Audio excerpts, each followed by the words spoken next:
রয়নেটে কীভাবে easily transaction করা যায় সেটা দেখব। প্রথমে আমি আমার পিএনবি ট্রানজ্যাকশন করব।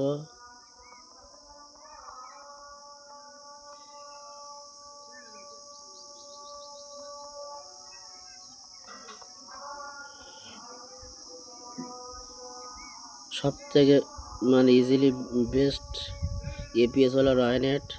আমি এখন ক্যাশ উইথড্র করছি।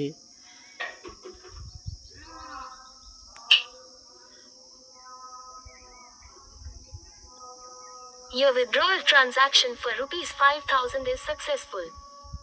ট্রানজ্যাকশন সাকসেসফুল হয়ে গেছে। ভয়েস করে বলে তো কোনো চার্জ কাটবে না। এটা স্পাইস মানি হলে চার্জ কাটতো, কিন্তু এখন আমি যে কোনো হোয়াটসঅ্যাপে শেয়ার করতে পারবো।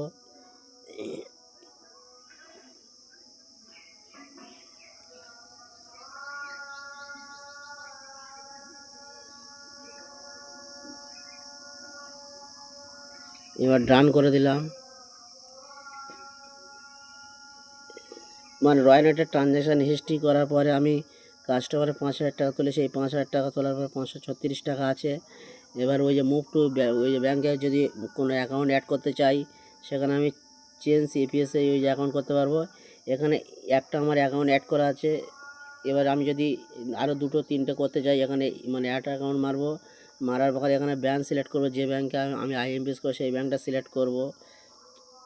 আইএফসি কোড নাম্বার দেবো। এখানে আরেকটা জিনিস আছে, অন্য কোম্পানি যার নামে এপিএসের আইডি তার ব্যাঙ্ক অ্যাকাউন্ট ছাড়া অ্যাড হয় না, কিন্তু এখানে রয়নেটে ওই যে নিজের অ্যাকাউন্টে ছাড়া অন্য কোনো থার্ড পার্টি অ্যাকাউন্ট অ্যাড করা যাবে।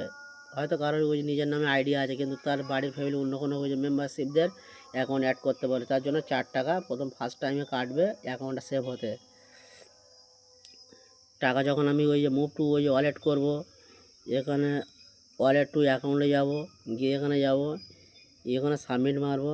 এখানে আইএমপিএস সিলেক্ট করব। করার পরে এখানে যদি আমি টাকা মারার পরে এখানে আমি এখানে আমি ওই রিমার্কসে ওকে যা কিছু লিগাল সাবমিট করব। এই হলো ওই রয়নেটে ইজিলি সিস্টেম ট্রানজ্যাকশন।